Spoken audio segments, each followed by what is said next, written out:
اس سے قبل جو ابحاث آپ نے پڑھی ہیں مسند الیہ کی طرف منسوب کرتے ہوئے حدیث کی اقسام قدسی، مرفوع، موقوف، مقطوع۔ حدیث قدسی کیا ہے وہ آپ نے سمجھ لیا، مرفوع کیا ہے وہ آپ نے سمجھ لیا، موقوف کیا ہے، بمبئی امثلہ لغوی اصطلاحی تعریفات کے سارا آپ نے سمجھ لیا۔ تو آج بحث کرتے ہیں حدیث مقطوع پہ کہ حدیث مقطوع کیا چیز ہے اور اس کی امثلہ کیا ہیں اور اس کا حکم کیا ہے۔ تعریفہ، سب سے پہلے المطلب الرابع المقطوع۔ المطلب الرابع چوتھی بحث ہے حدیث مقطوع کی۔ تعریفہ، اس کی تعریف، لغتاً لغوی اعتبار سے اسم مفعول، یہ اسم مفعول ہے، من قطع، قطع سے، ضد وصلہ، وصلہ کی ضد ہے یہ، اور اصطلاحی تعریف اس کی ہوا ما اضیف الی التابعی، اصطلاحاً وہ قول ہوا جس کی اضافت کی جائے الی التابعی، تابعی کی طرف، او من دونہ، یا اس سے نیچے کے کسی طبقے کی طرف، من قول او فعل، برابر بات ہے وہ قول ہو یا فعل ہو۔ تو عزیز سے مقطوع میں قولی ہو یا فعلی ہو جس کی نسبت تابعی کی طرف کی جائے یا اس سے نیچے کسی طبقے تبع تابعی کی طرف، اس کو حدیث مقطوع کہتے ہیں۔ میں آپ کو خلاصہ سمجھاؤں گا، پہلے آپ کتاب میں سمجھیں۔ شرح التعریف، اس تعریف کی تشریح کی جا رہی ہے، ای ہوا ما نصب او اسند الی التابعی، ای ہوا یعنی حدیث مقطوع وہ ہے جس میں نسبت کی جائے یا اضافت کی جائے تابعی کی طرف، او تابع التابعی، یا تبع تابعی کی طرف، فمن دونہ، یا اس کے نیچے کے کسی طبقے کی طرف، من قول او فعل، قول کے اعتبار سے یا فعل کے اعتبار سے، تابعی کا یا تبع تابعی کا قول ہو یا فعل ہو، دونوں چیزوں کا اس پر اطلاق ہوگا۔ والمقطوع غیر المنقطع، اور مقطوع منقطع کے علاوہ ہے، چونکہ یہ چیز شاید آپ نے پیچھے پڑھ لی ہو کہ مقطوع اور چیز ہے، منقطع اور چیز ہے۔ لأن المقطوع من صفات المتن، کیونکہ مقطوع یہ تو متن کی صفات میں سے ہے، والمنقطع من صفات الاسناد، اور منقطع صفات اسنادیہ میں سے ہے، سند کی صفت ہوتی ہے منقطع، وہاں پر سند متصل نہیں ہوتی۔ ای ان الحدیث المقطوع من کلام التابعی، تو حدیث مقطوع ہے تابعی کا کلام، فمن دونہ، یا اس سے نیچے کسی طبقے کا، وقد یکون السند متصلا الی ذلک التابعی، اور اس کی سند بعض اوقات تو تابعی تک متصل ہوتی ہے، علی حین ان المنقطع، یعنی ان اسناد ذلک الحدیث غیر متصل، اور جو حدیث مقطوع ہوتی ہے تابعی یا اس سے نیچے والے تک کا کلام ہوتا ہے اور اس کی سند کیا ہوتی ہے، متصل نہیں ہوتی، ولا تعلق له بالمتن، اور منقطع کا تعلق متن کے ساتھ بھی نہیں ہوتا۔ شاید آپ کو یہ بات سمجھ آ گئی ہو۔ اس کی مثالیں صاحب کتاب دے رہے ہیں۔ مثال المقطوع القولی، چونکہ مقطوع کی دو قسمیں آپ نے پڑھی، ایک مقطوع قولی، ایک مقطوع فعلی۔ تو مقطوع قولی کی مثال کیا ہے؟ قول الحسن البصری رحمہ اللہ تعالی، حضرت حسن بصری رحمۃ اللہ علیہ کا یہ قول، قولی کی مثال دے رہے ہیں، تو قولی کی مثال قول کے ساتھ ہوگی۔ حسن بصری رحمہ اللہ کا قول فی الصلاۃ، نماز کے بارے میں، خلف المبتدع، بدتی آدمی کے پیچھے نماز پڑھنے کے بارے میں حضرت حسن بصری کا قول ہے، صلی، اس بدتی کے پیچھے نماز پڑھ لیجئے، وعلیہ بدعتہ، اس کی بدعت کا وبال اسی کے سر ہے۔ آپ نماز پڑھ لیں اس کے پیچھے، اس کی بدعت کا وبال اسی کے سر ہے۔ تو یہ قول ہے مقطوع قولی، کیونکہ حسن بصری تابعی ہیں تو یہ بات تابعی تک ہے، اس تابعی نے آگے اس کی نسبت صحابی کی طرف یا نبی کی طرف نہیں کی، تو اس لیے اس کو ہم مقطوع کہیں گے، اور مقطوع قولی ہے چونکہ بات ہے۔ مثال المقطوع الفعلی، مقطوع فعلی کی مثال، قول ابراہیم بن محمد بن المنتشر، ابراہیم بن محمد بن منتشر کا قول، کان مسروق، یہ فرماتے ہیں ابراہیم بن محمد کہ حضرت مسروق یرخص سطر بینہ و بین اہلہ، کہ اپنے درمیان اور اپنے گھر والوں کے درمیان پردہ ڈال دیتے تھے، وَيَقْبَلُ عَلَى صَلَاتِهِ اور اپنی نماز کی طرف متوجہ ہو جاتے تھے، وَيُخَلِّيهِمْ وَدُنْيَاهُمْ اور اپنے گھر والوں سے بالکل تخلیہ اختیار کر لیتے تھے، دنیا کو بھی چھوڑ دیتے تھے. یعنی پردہ لگا، جیسے معتکف اعتکاف کی حالت میں پردہ لگا کر تخلیہ کرتا ہے کہ دوسروں کے ساتھ میل جول ربط نہ رہے، تو تنہائی میں یکسوئی زیادہ ہوتی ہے. تو یہاں پر ان کا فعل ہے، ان کا اپنا عمل ہے، تو اس کو ہم حدیث مقطوع کہیں گے. اب اگلی بات رہ گئی، آخری بات، کہ حدیث مقطوع سے دلیل پکڑی جا سکتی ہے یا نہیں پکڑی جا سکتی، احتجاج اس سے کرنا کیسا ہے، جائز ہے یعنی حجت پکڑ سکتے ہیں یا نہیں. تو چوتھی بحث اس میں کی حکم الاحتجاج بھی، حدیث مقطوع سے دلیل پکڑنے کا حکم. المقطوع لا یحتج به شیء من الاحکام الشرعیہ، مقطوع احادیث سے شرعی احکام میں دلیل پکڑنا درست نہیں ہے. ای ولو صحت نسبته لقائلہ، اگرچہ اس کی نسبت صحیح ہو کہنے والے تک، لأنہ کلام احد المسلمین او فعلہم، چونکہ ایک مسلمان کا کلام ہے یا اس کا فعل ہے. لیکن ان کانت ہناک قرینۃ، لیکن اگر اس کے اس قول یا اس کے فعل پر کوئی قرینہ موجود ہو، تدل علی رفعہ، جو اس کے مرفوع ہونے پر دلالت کرتا ہو، پھر اس پر عمل کرنا ہوگا. کقول بعض الرواۃ عند ذکر التابعی، جیسے کہ بعض روات تابعی کا ذکر کرتے ہوئے یرفعہ کہتے ہیں کہ فلاں تابعی نے اس کو مرفوع بیان کیا. جب یہ قرینہ موجود ہو پھر اس حدیث سے استدلال کرنا، حجت پکڑنا، دلیل پکڑنا جائز ہوگا. فَيُعَدُّ عِنْدَئِذٍ لَهُ، اس وقت اس کو شمار کیا جائے گا حکم المرفوع المرسل، مرفوع مرسل کے حکم میں. دیکھیں اس صورت میں اس کو مرفوع مرسل کے حکم میں شمار کیا جائے گا. اب دیکھیں اطلاقہ علی المنقطع، منقطع پر مقطوع کا اطلاق کرنا ٹھیک ہے یا نہیں ہے. اطلق بعض المحدثین، بعض حضرات محدثین نے اطلاق کیا ہے کس کا؟ منقطع پر مقطوع کا. کالشافعی، جیسا کہ امام شافعی، امام طبرانی، لفظ المقطوع سے، وارادوا به المنقطع، لیکن ارادہ ان کا منقطع ہوتا ہے.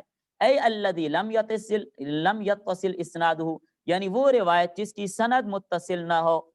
وہو اصطلاح غیر مشہور، اور یہ اصطلاح غیر مشہور ہے، معروف نہیں ہے.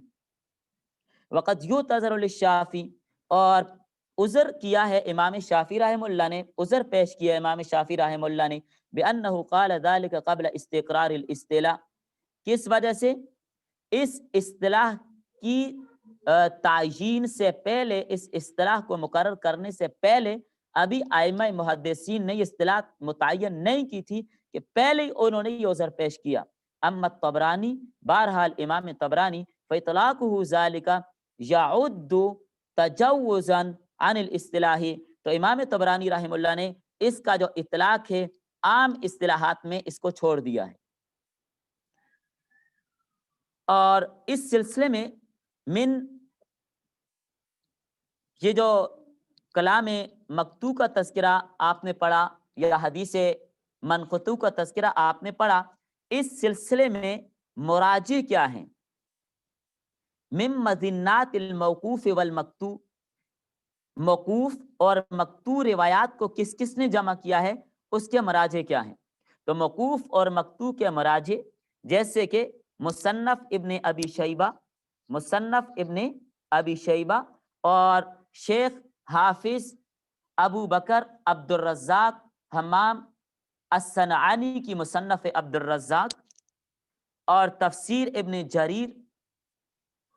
جریر محمد ابن جریر طبری کی تفسیر جس کو جامع البیان بھی کہا جاتا ہے، اور ابن ابی حاتم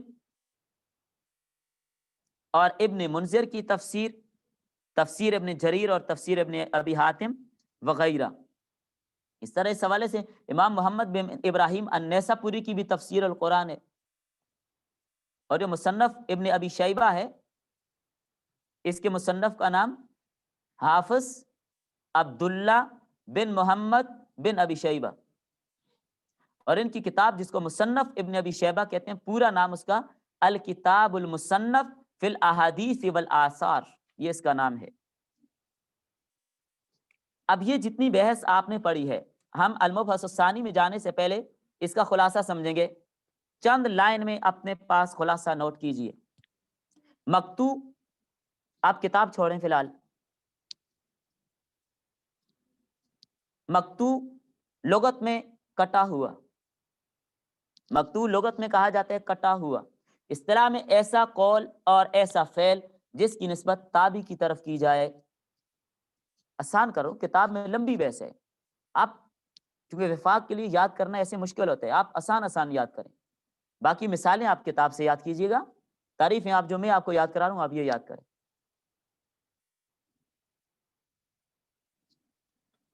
مقتو کی تعریف کیا ہے؟ لغت میں کہا جاتا ہے کٹا ہوا، اور اصطلاح میں ایسا قول فعل جس کی نسبت تابع کی طرف کی جائے یا تابع سے نیچے کسی طبقے کی طرف کی جائے، اس کو مقتو کہتے ہیں۔ اقسام کیا ہیں؟ دو ہیں۔ مقتو کی کتنی اقسام ہیں؟ دو ہیں۔ نمبر ایک مقتو قولی، نمبر دو مقتو فعلی۔ مقتو قولی جس میں کسی تابع کا قول منقول ہو، جیسے آپ نے حضرت حسن بصری کا قول پڑھا کہ بتی کے پیچھے نماز کے حوالے سے کہ اس کے پیچھے نماز پڑھی جائے گی، اس کا وبال اس کے سر ہے۔ بدعت کا تعلق اس کے اپنے عمل کے ساتھ ہے نا، آپ اس کے پیچھے نماز پڑھیں۔ اور نمبر دو مقتو فعلی جس میں کسی تابع کا فعل منقول ہو، جیسے مسروق عبادت کے وقت کپڑا لگا لیتے تھے اور تنہائی میں عبادت کرتے تھے، ان کا ایک فعل ہے۔ دیکھیں آدھی کتاب دو باتوں سے حل ہوگی۔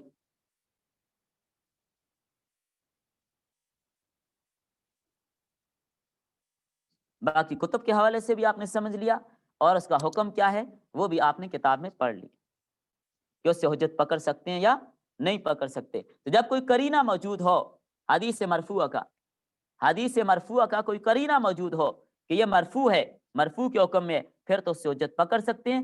عام حالات میں حدیث مقطوعہ سے دلیل پکڑنا جائز نہیں ہے۔ بس یہ بحث دو الفاظ میں ختم۔ المبحث الثانی، دوسری بحث، انواع اخرى مشترکۃ بین المقبول والمردود۔ مقبول، خبر مقبول اور خبر غیر مقبول کے درمیان مشترک اصطلاحات، مشترک روایات جب ہوں گی تو ان کی دیگر انواع اور اقسام کیا ہیں اس کے بارے میں یہاں پر آپ کو بتایا جائے گا۔ مشترک ما بین القبول والمردود، آسان لکھ لیں۔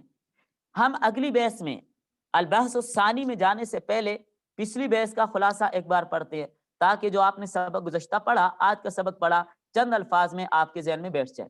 پوری بحث کا خلاصہ جو آپ نے پوری بحث پڑھی، مسند الیہ کے اعتبار سے تقسیم کیا تھی؟ حدیث قدسی، حدیث مرفوع، حدیث موقوف، حدیث مقطوع۔ حدیث مرفوع کی اقسام دو ہیں، حقیقی، حکمی۔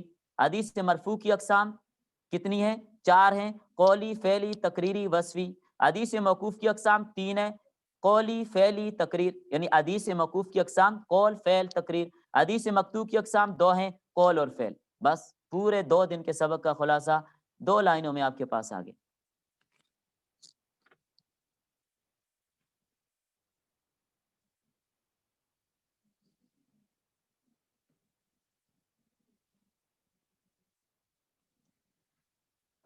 چلیں اگلی فصل شروع کرتے ہیں۔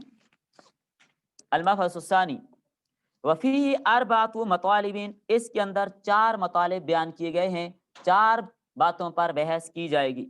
نمبر 1 المطلب الاول المسند، اس کو پڑھیں گے المسند، بعض لوگ اس کو پڑھتے ہیں مسند، تو بھئی مسند کا معنی تو ٹیک لگانے کی جگہ ہوتا ہے، یہ مسند نہیں ہے،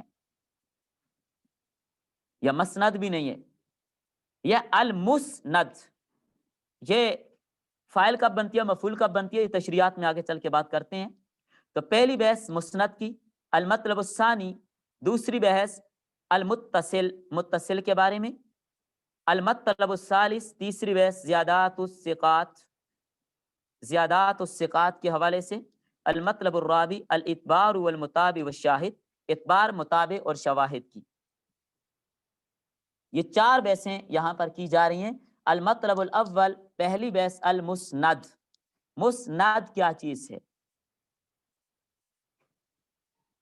تعریف ہو، اس کی تعریف لغتاً اسم مفعول، لغت میں یہ مسند اسم مفعول ہے، من اسندا، اسندا سے، بمعنی اضافہ او نسبہ، مطلب اس کی اضافت یا اس کی نسبت کی گئی ہے۔ اصطلاحاً اصطلاحی تعریف، فنی تعریف، ما اتصل سندہ مرفوعاً الی النبی صلی اللہ علیہ وسلم، جس کی سند نبی صلی اللہ علیہ وسلم تک جوڑی گئی ہو اس کو مسند کہتے ہیں۔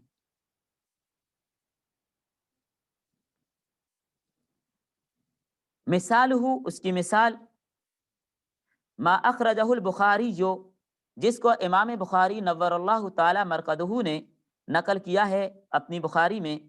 حدثنا عبداللہ بن یوسف عن مالک عن ابی الزناد عن الاعرج عن ابی ہریرہ قال ان رسول اللہ صلی اللہ علیہ وسلم قال اذا شرب الكلب في اناء احدكم فليغسله سبعا، فهذا حدیث اتصل سنده من اوله الى منتهاه ومرفوع الى النبی صلی اللہ تعالی علیہ وسلم۔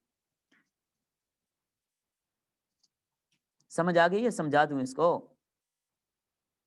عبداللہ بن یوسف بیان فرماتے ہیں مالک سے، وہ ابی زناد سے، وہ آرد سے، وہ ابو ہریرہ رضی اللہ عنہ سے نقل فرماتے ہیں کہ رسول کریم صلی اللہ علیہ وسلم نے فرمایا اذا شرب الکلب، جب کتا پی لے، فی اناء احدکم، تم میں سے کسی کے برتن سے، فلیغسلہ سبعا، تو اس کے جس برتن سے کتے نے پی لیا ہے اس برتن کو 7 بار دھو لیا جائے۔ فہذا حدیث، یہ حدیث جو بیان کی ہے امام بخاری نے، اتصل سندہ، اس کی سند متصل ہے، من اولہ الی منتہاہ، شروع سے آخر تک، وہ مرفوع الی النبی صلی اللہ علیہ وسلم، اور اس کو نبی صلی اللہ علیہ وسلم تک مرفوع بیان کیا گیا ہے۔ تو یہ اس کی مثال ہو گئی۔ یہ المطلب الاول آپ نے پڑھ لیا مسند۔ ابھی صاحب کتاب نے آپ کو سمجھا دیا، اب اس کو آسان الفاظ میں سمجھیں، آسان الفاظ میں سمجھیں۔ جو بحث شروع کی گئی ہے مشترک ما بین المقبول والمردود، یعنی جب آنے والی جو بحث چل رہی ہے حدیث کی ان اقسام کے بارے میں چل رہی ہے، مقبول اور مردود دونوں قسموں میں سے کوئی بھی ہو سکتی ہے۔ اس کی 4 بحثیں یہاں پر کی، مسند، متصل، زیادات ثقات، باعتبار متابع اور شواہد۔ تو سب سے پہلے مسند۔ مسند کیا چیز ہے؟ سب سے پہلے مسند بتائی جا رہی ہے کہ وہ کیا چیز ہے۔ تعریف بھی آپ نے پڑھ لی، صاحب کتاب نے آپ کو تعریف بھی کروا دی، لغوی اور اصطلاحی دونوں تعریفات آپ کو بتا دی۔ اب اس کو مزید آسان کر لیں۔ مسند، اس کی جمع یہ اسانید کی جمع ہے، اس کی جمع اسانید آئے گی مسند کی، مسند کی جمع اسانید آئے گی۔ لغوی معنی مسند کا ایک تو چڑھایا ہوا، منسوب کیا ہوا۔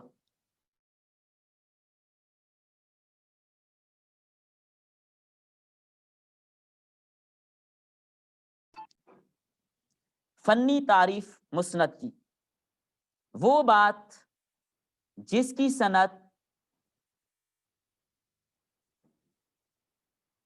قائل تک پہنچائی گئی ہو، وہ بات جس کی سند کہنے والے تک پہنچائی گئی ہو، یعنی نبی صلی اللہ علیہ وسلم تک اس کی سند متصل مرفوع ہو، بیچ میں کوئی انقطاع نہ ہو۔ اور اگر یہ مسند کے بجائے مسند اس میں فاعل بنایا جائے، مسند، تو معنی ہوگا چڑھانے والا، اور پھر اس اعتبار سے اس کا اصطلاحی معنی ہوگا سند کے ساتھ بیان کرنے والا، یعنی مدار سند، مدار سند اس معنی میں بھی اس کو لیا جاتا ہے۔ جیسے پاک و ہند کے لیے مدار سند کون ہے؟ کون بتائے گا؟ شاباش۔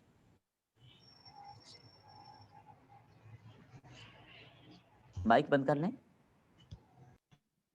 پاک و ہند کے لیے مدار سند کون ہے؟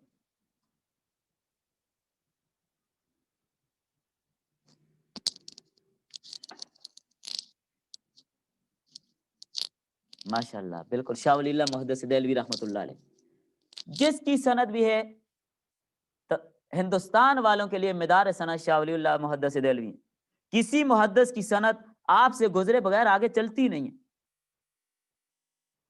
تو یہ ہے مسند کی بحث جو آپ نے سمجھ لی۔ آگے دوسری بحث ہے متصل کی، دوسری بحث ہے متصل کی۔ متصل تعریفہ، اس کی تعریف یہ ہے، لغتاً اسم فاعل من اتصل، اتصل سے اسم فاعل ہے، ضد انقطع جو کہ انقطع کی ضد ہے. ویسمى هذا النوع اور اس قسم کو موسوم کیا جاتا ہے الموصول موصول کے نام سے بھی ایزن اسی طرح یعنی متصل کو موصول بھی کہتے ہیں. اس کی بحث آگے مفصل آ جائے گی.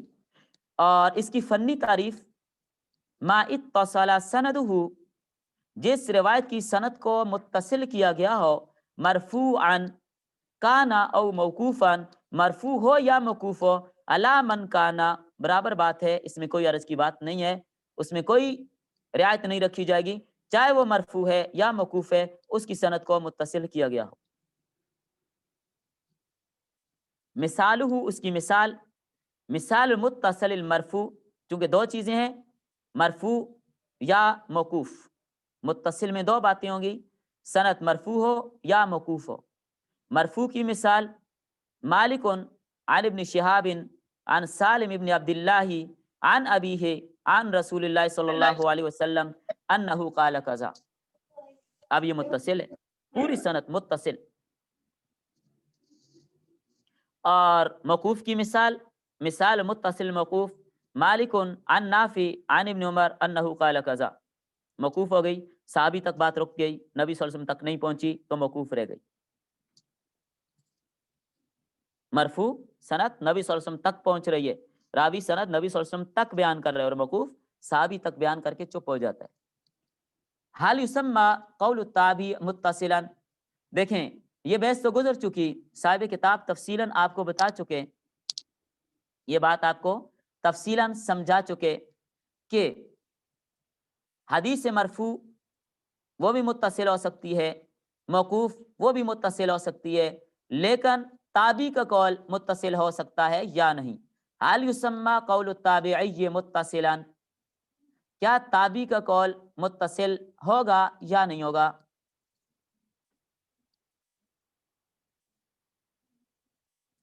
قال العراقی واما اقوال التابعی حافظ محدث عراقی رحمہ اللہ فرماتے ہیں واما اقوال التابعی بہرحال جو تابعین کے اقوال ہیں اذا اتصلت الاسانید الیہم جب ان کی سند متصل ہو فلا یسمونها متصلتا فی حالت الاطلاق مطلقاً ہر حالت میں مطلقاً ان کو متصل نہیں کہیں گے. اما ما تقیید بہرحال اگر قید کے ساتھ اس کو بیان کیا گیا ہو فجائزون وہ جائز ہے وواقعون اور واقعہ بھی ہے فی کلامہم ان کے کلام میں کقولہم ھذا متصل جیسے کہ ان کے قول میں ھذا متصل الی سعید بن المسیب او الی الزہری او الی مالک ونحو ذالک. قیلا اور کہا گیا ہے والنکتۃ فی ذالک اس میں نکتہ یہ ہے انہا تسمى مقاطیع کہ اس کا نام مقاطی رکھا گیا ہے. فاطلاق المتصل علیہ کالوصف لشیء واحد بمتضادین لغۃ اور متصل کا ان پر اطلاق کرنا بالکل ایسا ہی ہے کأنہا گویا کہ فاطلاق المتصل علیہ کالوصف لشیء واحد چیز ایک ہی ہے لیکن نام اس کے بھی متضادین الگ الگ رکھ دیے گئے. اب اس کو آسان الفاظ میں اپنے پاس نوٹ کیجئے. بحث چل رہی ہے متصل کی اتصلا سے اس میں فاعل کا صیغہ ہے اور اس کا معنی ہے ملنے والا. اتصلا ملنے والا اتصلا یتصل ملنے والا اس میں فاعل کا صیغہ ہے متصل. اور اس کو موصول بھی کہتے ہیں. موصول ہو تو مفعول کا صیغہ ہوگا مانا ہوا ملا ہوا. صاحب کتاب نے اس کی طرف اشارہ دیا ہے کہ اس کو موصول بھی کہا جاتا ہے. تو موصول ہوگا تو یہ مفعول کا صیغہ بنے گا پھر مانا ہوگا ملا ہوا. فنی تعریف اصطلاحی تعریف فن اصول حدیث میں اس کی تعریف کیا ہوگی وہ مرفوع یا موقوف حدیث جس کی سند متصل ہو. آسان الفاظ وہ مرفوع یا موقوف حدیث جس کی سند متصل ہو مطلب یہ ہے کہ اس کے سارے راوی مذکور ہوں بیچ سے کوئی راوی متروک نہ ہو سارے راویوں کو بیان کیا جائے. اور یاد رکھیں حدیث متصل کبھی مرفوع ہوتی ہے کبھی موقوف بھی ہوتی ہے. یہ بات آپ کو سمجھ آ گئی کہ کبھی تو مرفوع ہوتی ہے کہ اس کی سند نبی صلی اللہ علیہ وسلم تک ہوتی ہے, کبھی موقوف ہوتی ہے کہ بحث کرنے والا اس کی سند صحابی تک بیان کر کے آگے خاموشی اختیار کرتا ہے, موقوف ہوتی ہے. اب یہ بات رہ گئی کہ تابعین کے اقوال ان کو متصل کہہ سکتے ہیں یا نہیں کہہ سکتے. تو اس میں ایک قول جو صاحب کتاب نے حافظ عراقی رحمہ اللہ کا قول نقل کیا, وہ فرماتے ہیں کہ اگر حدیث مقطوع اگر متصل سند سے ہے, اگر حدیث مقطوع متصل سند سے ہے تو لغت کے اعتبار سے تو اسے متصل کہہ سکتے ہیں, لیکن اصطلاح میں اسے مطلقاً متصل نہیں کہہ سکتے. لغت کے اعتبار سے تو متصل کہہ سکتے ہیں کہ سند اس کی متصل ہے. حدیث مقطوع ہے, توجہ سے بات سمجھیں, اگر حدیث مقطوع ہے اگر متصل سند سے ہے تو لغوی اعتبار سے تو متصل کہیں گے, لیکن اصطلاح میں اسے مطلقاً متصل نہیں کہہ سکتے, بلکہ یوں کہہ سکتے ہیں کہ فلاں تک متصل ہے. مثلا سعید بن مسیب تک متصل ہے, امام زہری تک متصل ہے, امام مالک تک متصل ہے, بس یہ کہہ سکتے ہیں. باقی آگے صحابی تک یا نبی تک متصل نہیں ہے. شاید بات سمجھ میں آ گئی ہو.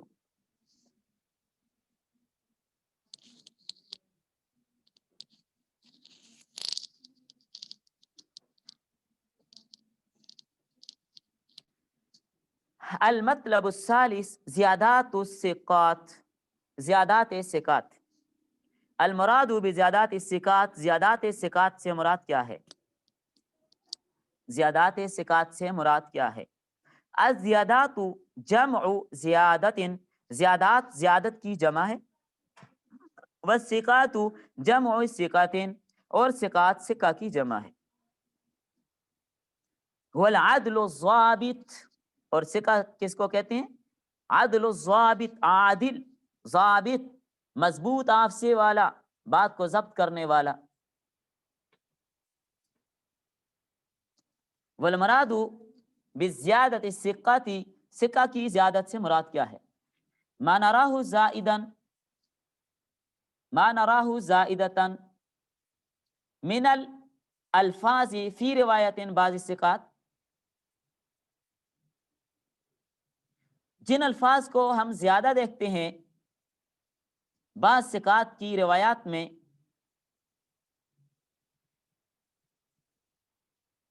عما رواہ الثقات الآخرون لذلك الحدیث, اور ان الفاظ کو دوسرے ثقہ راویوں نے بیان کیا ہے, بیان نہیں کیا. ما عما رواہ الثقات الآخرون لذلك الحدیث, ان الفاظ کو دوسرے ثقہ راویوں نے اس موجودہ حدیث میں بیان نہیں کیا. اشہر,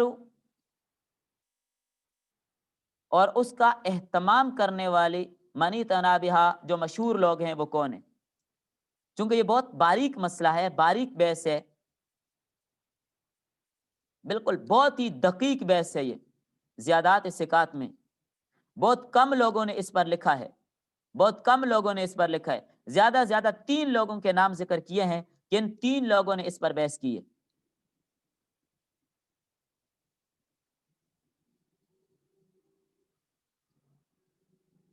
ان کے بارے میں صاحب کتاب تذکرہ فرما رہے ہیں, حاذہ زیادات من بعض الثقات, یہ مذکورہ زیادات جن کو بعض ثقہ راویوں نے بیان کیا ہے, فی بعض الاحادیث, بعض احادیث میں, لفتت انظار بعض العلماء, بعض علماء اپنی نظریں اس کی طرف متوجہ کرتے ہیں, اس کی طرف غور و فکر اور تدبر کرتے ہیں. فتتبعوها واعتنوا بجمعها ومعرفتها, تو اس میں غور و فکر کر کے معرفت کا اہتمام کرتے ہوئے ان کو جمع کرتے ہیں. وَمِمَّنِ اشْتَهَرَ بِذَلِكَ هَؤُلَاءِ الْأَئِمَّةِ, اس معاملے میں جو ائمہ مشہور ہیں, وہ کون سے ہیں؟ ابو بکر عبداللہ ابن محمد ابن زیاد النیساپوری, ابو بکر عبداللہ بن محمد بن زیاد نیشاپوری, نیشاپور کے.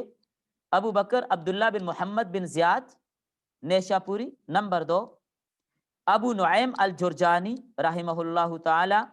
نمبر 3 ابو الولید حسان بن محمد القرشی رحمہ اللہ تعالی. مکان وقوعها، یہ کہاں کہاں پر واقع ہو سکتی ہیں زیادات سکہ؟ تقو زیادات فی المتن، متن میں بھی آ سکتی ہیں، کما تقو فی السند، جیسے کہ سند میں آ سکتی ہیں. سکہ راوی کی زیادات سند میں بھی آ سکتی ہیں، متن میں بھی آ سکتی ہیں. دونوں کو الگ الگ مثالوں سے میں آپ کو عرض کرتا ہوں، پہلے آپ کتاب سمجھیں. اما فی المتن، بہرحال متن میں، فتکون بزیادت کلمۃ او جملۃ، کہ متن میں کسی کلمے یا جملے کی زیادتی کر دی جائے. یہ زیادت متن ہے کہ کوئی راوی متن کے اندر کوئی الفاظ زیادہ کر دیتا ہے، کوئی جملہ زیادہ کر دیا، کوئی ایک لفظ زیادہ کر دیا، یہ متن میں زیادتی ہوگی. واما فی الاسناد، اسناد میں زیادتی، فتکون برفع موقوف او وصل مرسل، موقوف کو مرفوع یا مرسل کو متصل کر دینا، یہ سند میں زیادتی ہے. اب زیادت متن کا حکم کیا ہے اور زیادت سند کا حکم کیا ہے؟ تو زیادت متن کا حکم، اما زیادت فی المتن، بہرحال متن میں جو زیادتی ہے، فقد اختلف العلماء فی حکمها علی اقوال، علماء نے اس کے حکم کے بارے میں اختلاف کیا ہے، مختلف اقوال ہیں. فمنہم، ان میں ایک قول من قبلها مطلقاً، بعض یہ فرماتے ہیں کہ مطلقاً اس کو قبول کیا جائے گا، متن کی زیادتی کو مطلقاً قبول کیا جائے گا. نمبر 1. نمبر 2 ومنہم من ردها مطلقاً، اور دوسرے علماء فرماتے ہیں مطلقاً رد کیا جائے گا، نہیں مانا جائے گا. پہلا قول مانا جائے گا مطلقاً، کوئی قید نہیں. دوسرا قول کوئی قید نہیں، بالکل نہیں مانا جائے گا. اور تیسرا قول ومنہم من رد زیادۃ من راب الحدیث الذي رواه اولا بغیر زیادۃ، اور بعض ومنہم من رد زیادۃ من الراوی، اس راوی سے اس حدیث کو رد کرتے ہیں، الذي رواه اولا بغیر زیادۃ، جس نے اس حدیث کو پہلے ذکر کیا تھا لیکن اس میں زیادتی نہیں بیان کی تھی. وقبلها من غیرہ، اور اس کے علاوہ دیگر راویوں سے اس روایت کو لے لیا جائے گا. اس راوی سے تو نہیں لیں گے، دوسرے راویوں سے لے لیں گے. یعنی جس راوی نے اس روایت کو پہلے ذکر کیا اور مذکورہ زیادتی پہلی روایت میں نہیں لکھی تھی، دوبارہ روایت کیا تو اس مذکورہ زیادتی کو ذکر کر دیا، تو اس راوی سے اس حدیث کو تو نہیں لیں گے لیکن دوسرے راویوں سے لے لیں گے. وقد قسم ابن الصلاح الزیادۃ بحسب قبولها وردها الى ثلاثة اقسام، شیخ حافظ ابن صلاح رحمہ اللہ تعالی نے قبول اور رد دونوں کے اعتبار سے اس کی 3 تقسیمیں بیان کی ہیں. پہلے تو 3 اقسام آپ نے وہ پڑھی. اس میں جو مشہور مضبوط اور جس قول کی تعریف کی گئی ہے وہ یہ قول ہے جس کو حافظ ابن صلاح نے 3 حصوں میں تقسیم کر کے بیان کیا کہ قبول کریں گے یا نہیں کریں گے، کس صورت میں کریں گے، کس میں نہیں کریں گے. وہ تقسیم حسن، اور یہ بڑی خوبصورت تقسیم ہے. وافقہ علیہ النووی وغیرہ، شارح مسلم مؤلف ریاض الصالحین، شیخ العلامہ امام نووی رحمہ اللہ تعالی علیہ نے اس صورت میں شیخ ابن صلاح کی موافقت کی ہے، ان کا ساتھ دیا، ان کی تائید کیا کہ یہ ٹھیک کہہ رہے ہیں، یہ بالکل ٹھیک کہہ رہے ہیں. یہ 3 تقسیمیں ٹھیک کی ہیں انہوں نے، اور اس کے اعتبار ہوگا وحادت تقسیم ہوا، اور وہ تقسیمیں یہ ہیں. نمبر 1، 3 تقسیمیں. نمبر 1 زیادت لیس فیہا منافات، زیادت ایسی زیادتی، لیس فیہا منافات، لیس فیہا منافات کہ اس میں منافات نہیں ہے، لما رواہ الثقات او الاوثق، اوثق یا ثقہ راوی کی طرف سے. ثقہ راوی یا اوثق راوی کی بیان کردہ حدیث منافی نہ ہو. حدیث جس نے اس طرح کی روایت بیان کی ہے وہ اس سے زیادہ جو مضبوط اور ثقہ راوی ہے اس کی حدیث کے منافی نہ ہو، تب اس حدیث کو لے لیں گے. اگر اس سے زیادہ مضبوط اور ثقہ راوی تھا اور اس کی روایت سے اس کی روایت منافی نہیں ہے تو لیں گے، منافی ہے تو نہیں لیں گے۔ فہذہ حکمہا القبول، تو اس صورت میں یہ مقبول ہوگی۔ لأنہا کا حدیث، اب اس صورت میں یہ ایسے حدیث بن جائے گی تفرد بروایت جملتہ ثقۃ فی الثقات، یہ اس حدیث کی طرح ہے جس میں ایک جملہ کے روایت کرنے میں جملتہ ثقۃ من الثقات، ایک ثقہ راوی کا تفرد ہو، ایک ثقہ راوی کا تفرد ہو، ان حدیث سے غریب ہوتی ہے جیسے ثقہ راوی کا تفرد۔ دوسری صورت زیادت منافیت لما رواہ الثقات، ایسی زیادتی منافیت لما رواہ الثقات اب الاوثق، جو ثقہ راوی کی روایت کردہ حدیث کے منافی ہو۔ فہذہ حکم الرد، اس کا حکم یہ ہے کہ اس کو قبول نہیں کریں گے، اس کو رد کیا جائے گا۔ کما سبق فی الشاذ، جیسا کہ شاذ والی صورت میں آپ نے پڑھ لیا۔ تیسری صورت زیادت فیہا نوع منافات لما رواہ الثقات، زیادتی کی ایسی صورت جس میں کچھ منافات ہوں ثقہ یا اوثق راوی سے۔ وتنحصر هذه المنافات فی امرین، اور یہ منافات دو صورتوں میں منحصر ہوں گی، تقیید المطلق، مطلقاً قید، اور تخصیص العام، عام تخصیص۔ وهذا القسم سکت عن حکمہ ابن الصلاح، اور اس قسم پر حکم لگانے میں شیخ حافظ ابن الصلاح نے خاموشی اختیار کی ہے، سکتا، خاموشی اختیار کی ہے، اس کا کوئی حکم بیان نہیں کیا کہ اس کو لیں گے یا نہیں لیں گے۔ وقال عنہ النووی، اور امام نووی رحمہ اللہ اس کے بارے میں فرماتے ہیں والصحیح، صحیح بات یہ ہے قبول ھذا الاخیر، کہ اس دوسری قسم کو بھی، اس آخری قسم کو بھی قبول کریں گے۔ شیخ صلاح نے تو خاموشی اختیار کی، کچھ نہیں کہا، لیکن امام نووی فرماتے ہیں قبول کریں گے۔ اس کی مثالیں دی جا رہی ہیں، متن میں زیادتی ہو تو کیا مثال ہے؟ امثلۃ للزیادۃ فی المتن، جب حدیث کے متن میں زیادتی ہو تو اس کی مثال مثال الزیادۃ التی لیس فیہا منافات، ایسی زیادتی کہ جس میں منافات نہ ہو۔ ما رواہ مسلم، جس کو امام مسلم رحمہ اللہ نے روایت کیا، من طریق علی بن مسکر، علی بن مسکر کی ترتیب سے، عن الاعمش، اعمش سے، عن ابی رزین و ابی صالح عن ابی ہریرہ رضی اللہ تعالیٰ عنہ، من زیادت کلمت فلیورکہ، فلیورکہ، فی حدیث، اس حدیث میں ولوغ القلب، کتا منہ ڈال لیتا ہے برتن میں، ولم یذکرھا سائر الحفاظ، باقی حفاظ یا حدیث نے اس زیادتی کو ذکر نہیں کیا، صرف علی بن مسکر جو اعمش کے شاگرد ہیں انہوں نے فلیورکھو کی زیادتی کو اس حدیث میں ذکر کیا ہے، باقی شیخ اعمش کے شاگردوں میں سے کسی نے بھی اس حدیث میں اس زیادتی کو ذکر نہیں کیا، من اصحاب الاعمش، اعمش کے شاگردوں میں۔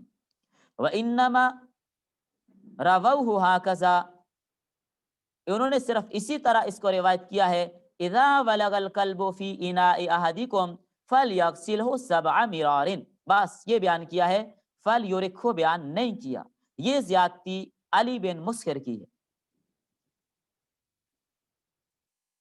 فتکون هذه الزیادۃ کخبر تفرد به علی بن مسکر وهو ثقۃ فتقبل تلک الزیادہ، تو فرما رہے ہیں فتکون هذه الزیادۃ کخبر تفرد به، تو یہ زیادتی جس میں علی بن مسکر کا تفرد ہے، یہ اس حدیث کی طرح ہے جو ایک مستقل حیثیت رکھتی ہے، چونکہ علی بن مسکر ثقہ راوی ہیں، فتقبل تلک الزیادہ، تو ان کی زیادتی قبول کی جائے گی۔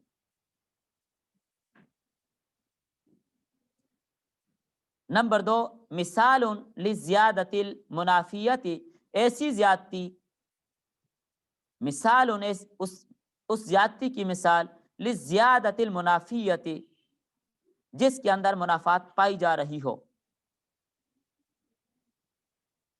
زیادت یوم عرفہ، اس کو بالغ عرفہ پڑھتے ہیں، یہ عرفہ ہے۔ زیادت یوم عرفہ، یوم عرفہ کے لفظ کی زیادتی، زیادت یوم عرفہ، یوم عرفہ کے لفظ کی زیادتی، فی حدیث، اس حدیث میں، یوم عرفہ و یوم النحر و ایام التشریق عیدون اہل الاسلام وہ ایام اکل و شرب، یہ کھانے پینے کے دن ہیں۔ فإن الحدیث من جمیع طرقہ بدونہا، حدیث کے جتنے بھی باقی طرق ہیں ان الفاظ کے بغیر ہے۔ وإنما جاء بها موسیٰ بن علی بن رباح، موسیٰ بن علی بن رباح نے عن ابی، اپنے باپ سے اس کو نقل کیا، عن عقبہ بن عامر، عقبہ بن عامر سے، والحدیث اخرجہ الترمذی و ابو داؤد وغیرہما، اس حدیث کو امام ترمذی اور امام ابو داؤد رحمہم اللہ وغیرہ نے بھی بیان کیا ہے، لیکن یہ زیادتی یوم عرفہ کی باقیوں نے ذکر نہیں کی، اور یہ زیادتی قبول نہیں ہوگی کیونکہ ثقات کی مخالفت میں یہ زیادتی ہے، اس زیادتی کو رد کیا جائے گا۔ نمبر 3، مثال للزیادت التی فیہا نوع منافات، ایسی زیادتی کی مثال، التی فیہا نوع منافات، جس میں مختلف جنس کی زیادتیاں پائی گئی ہوں۔ ما رواہ مسلم، امام مسلم رحمہم اللہ نے جس روایت کو نقل کیا، من طریق ابی مالک الاشجعی، ابی مالک اشجعی کی طریق سے، عن ربعی عن حذیفہ قال قال رسول اللہ صلی اللہ علیہ وسلم، وجعلت لنا الارض کلها مسجدا، کہ ہمارے لیے ساری زمین کو مسجد کی طرح بنایا گیا ہے، وجعلت تربتها لنا طہورا، اور ہمارے لیے زمین کی مٹی کو پاک بنایا ہے۔ فقط تفرد ابو مالک الاشجعی بزیادت تربتها کی زیادتی، اس میں ابو مالک اشجعی منفرد ہیں، باقی کسی نے اس زیادتی کو ذکر نہیں کیا۔ ولم یذکرها غیرہ فی الروات، باقی روات نے اس زیادتی کو ذکر نہیں کیا۔ وانما رووہ الحدیث ہکذا، انہوں نے صرف حدیث کو اسی طرح بیان کیا ہے، وجعلت لنا الارض مسجدا وطہورا، بیچ میں مٹی کا ذکر نہیں کیا گیا۔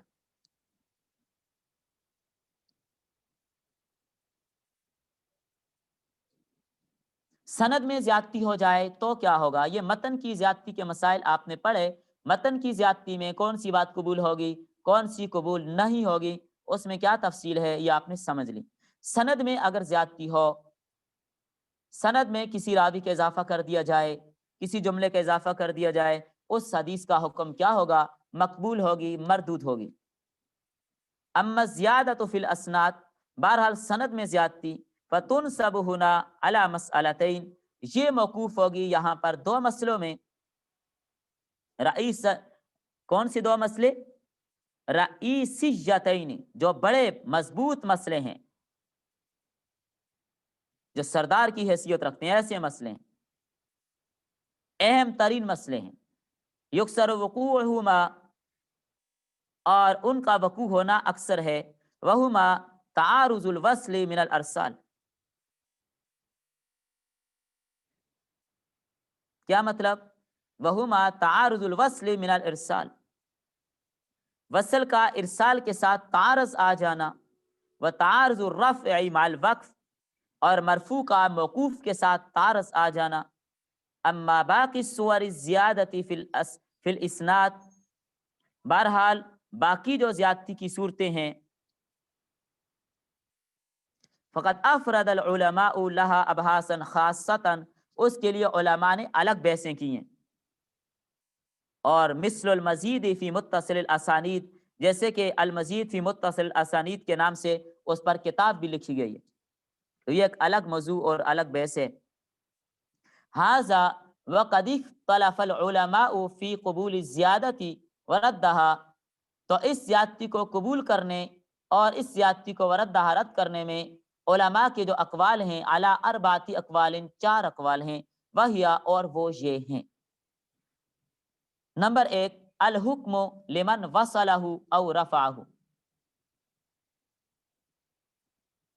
اس راوی کے بارے میں حکم جو وصلہ او رفعہ، جو موصول یا مرفوع بیان کرتا ہے، اے قبول الزیادتی، یہ زیادتی مقبول ہوگی، وہ قول جمہور الفقہاء والاصولیین، یہ جمہور فقہا اور اصولیین کا قول ہے کہ اس کی زیادتی کو قبول کیا جائے گا۔ نمبر 2، دوسری قسم، الحکم لمن ارسلہ او وقفہ، جو مرسل اور موقوف کو بیان کرتا ہے اس کا حکم، اے رد الزیادت، اس کی زیادتی کو رد کیا جائے گا، قبول نہیں کیا جائے گا۔ وہ قول اکثر اصحاب الحدیث، اکثر محدثین کا قول یہی ہے۔ نمبر 3، الحکم للاکثر وہو قول بعض اصحاب الحدیث، اکثریت کے بارے میں فیصلہ ہوگا، یہاں پہ ہمارا جمہوریت چلے گی، جیسے ہمارے یہاں ووٹ پہ فیصلہ ہوتا ہے، اکثر لوگ کیا کہتے ہیں اس پر فیصلہ، اکثریت کی رائے پر فیصلہ، یہ بعض محدثین کا قول ہے۔ نمبر 4، الحکم للاحفظ وہو قول بعض اصحاب الحدیث، کس اعتبار سے فیصلہ ہوگا؟ جس راوی کا حافظہ زیادہ مضبوط ہے، زیادہ بات کو ضبط کرنے والا ہے، اس کی بات کو لے لیا جائے گا۔ وہو قول بعض اصحاب الحدیث، یہ بعض محدثین کا قول ہے۔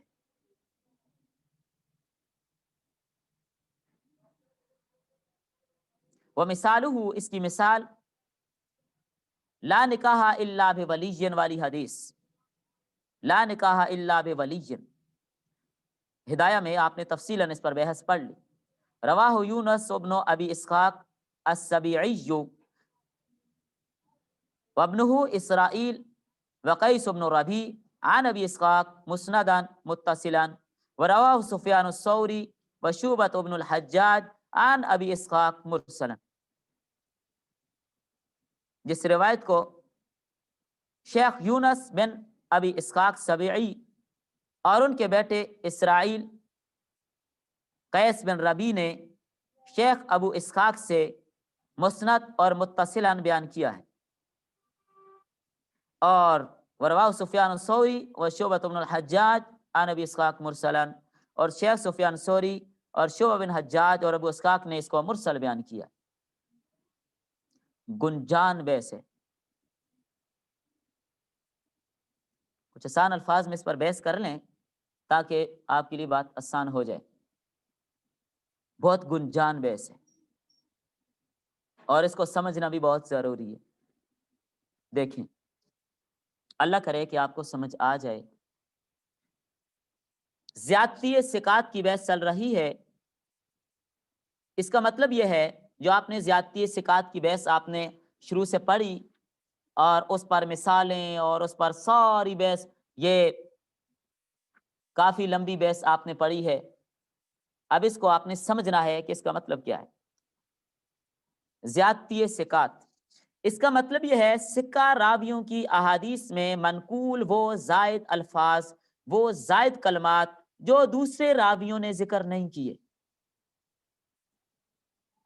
اور میں نے بتا دیا کہ یہ فن بہت باریک اور لطیف ہے، اس سلسلے میں بہت کم تحریرات موجود ہیں، اس سلسلے میں بہت کم لکھا گیا، اس سلسلے میں بہت کم لکھا گیا۔ جس طرح 3 لوگوں کے نام صاحب کتاب نے، شیخ ابو بکر عبداللہ بن محمد بن زیاد النیساپوری، شیخ ابو نعیم الجرجانی اور شیخ ابو الولید حسان بن محمد القرشی، یہ 3 لوگوں نے اس پر کام کیا، باقی کسی نے نہیں کیا۔ پھر سمجھیں زیادتی ثقات سے مراد کیا ہے؟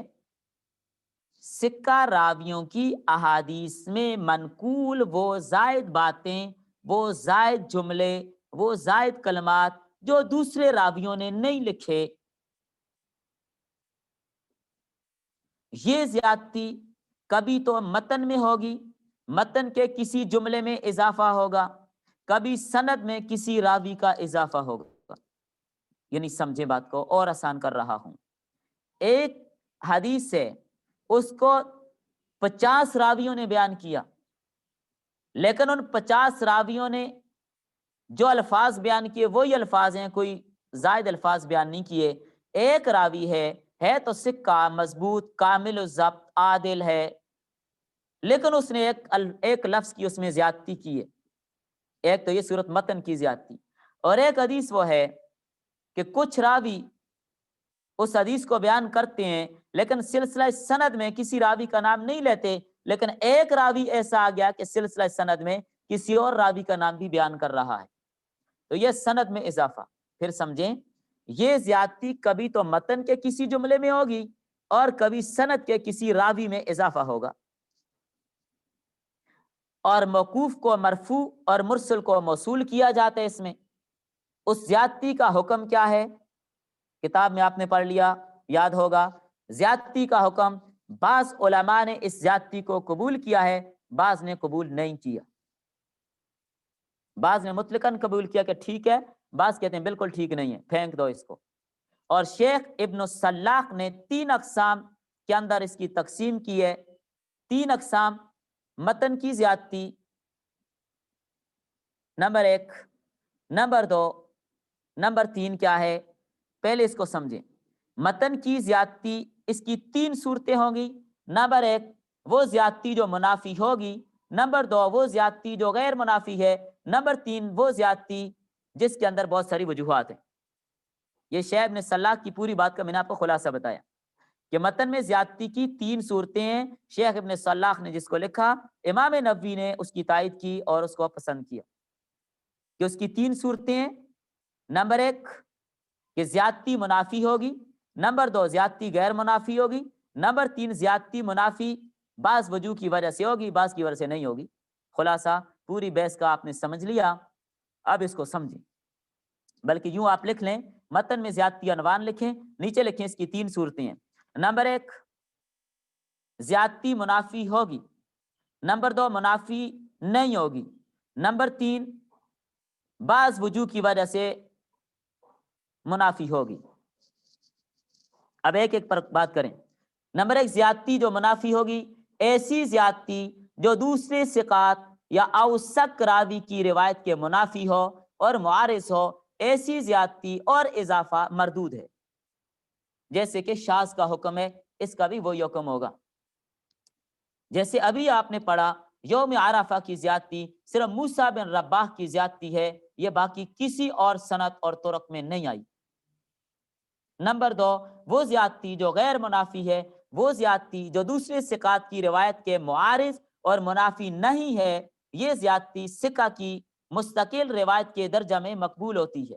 جیسے آمش کے شاگردوں میں علی بن مسکر کی فلیورکھو کی زیادتی، یہ مقبول ہے، یہ منافی نہیں ہے، غیر منافی ہے. تو زیادتی کی ایک صورت جو منافی ہے جس کو رد کر دیں گے، دوسری غیر منافی ہے، رد نہیں کریں گے، قبول کریں گے. اور تیسری زیادتی تھوڑی تفصیلی ہے، زیادتی از بعض وجوہ، یعنی وہ زیادتی جو پورے طور پہ منافی نہیں ہے بلکہ بعض اعتبار سے منافی اور معارض ہے، بعض اعتبار سے نہیں. جیسے وجعلت تربتها کی زیادتی صرف ابو مالک سے مروی ہے، اور اس زیادتی کے ذریعے کبھی عام کی تخصیص ہوتی ہے، کبھی مطلق کی تقیید ہوتی ہے. یعنی مطلق بات اس کو قید کیا جاتا ہے، مقید کیا جاتا ہے، اور کبھی عام بات کو خاص کیا جاتا ہے. عام لفظ عموم سے نکل جاتا ہے اور اس سے مراد خاص لے لی جاتی ہے، اور مطلق میں قید آ جاتی ہے. دوسری بحث سند میں زیادتی. تو سند میں زیادتی کی بہت ساری صورتیں ہیں. مثلا لا نکاح الا بولی، اس کے حکم کے بارے میں کہ سند کی زیادتی قبول ہوگی یا نہیں ہوگی 4 اقوال ہیں. سند کی زیادتی کا حکم کیا ہے، قبول کریں گے یا نہیں کریں گے، اس میں 4 اقوال ہیں. نمبر 1 اکثر راویوں کا اعتبار ہوگا، اکثر راویوں کا اعتبار ہوگا. اکثر کیا کہتے ہیں ان کی بات لے لیں گے. نمبر 2 احفظ، احفظ یعنی حفظ اور ضبط میں جو بڑھ کر ہوں ان کا اعتبار ہوگا. احفظ جو حفظ اور ضبط میں بڑھ کر ہوں ان کا اعتبار ہوگا۔ نمبر 3، اکثر محدثین کے نزدیک یہ زیادتی بالکل قبول نہیں ہوگی۔ اور نمبر 4، جمہور محدثین، فقہا اور اصولیین کے نزدیک یہ زیادتی قبول ہوگی، یہی قول زیادہ صحیح ہے۔ بس باقی اعتبار، مطابق اور شواہد یہ انشاءاللہ آئندہ کلاس میں پڑھیں گے۔ یہ بات بھی تھوڑی سی تفصیلی ہے، آج کی بحث بھی کافی گنجان تھی، امید ہے کہ آپ کو سمجھ آ جائے۔ یہ جو خلاصہ میں نے آپ کو بتایا اس کو آپ یاد کریں پہلے، پھر اس کے بعد آپ کتاب میں پڑھیں، انشاءاللہ آپ کو بات اچھی طرح سے یاد ہوگی۔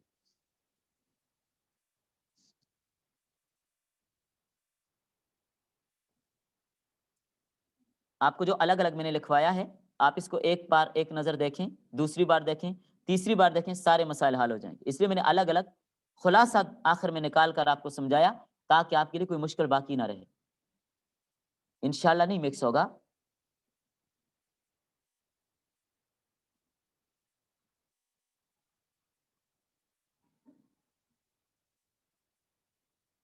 اہم مقامات، ساری کتاب اہم ہے، تو باقی انشاءاللہ جب اس کو مکمل پڑھ لیں گے، یہ مقام بھی اہم ہی ہے،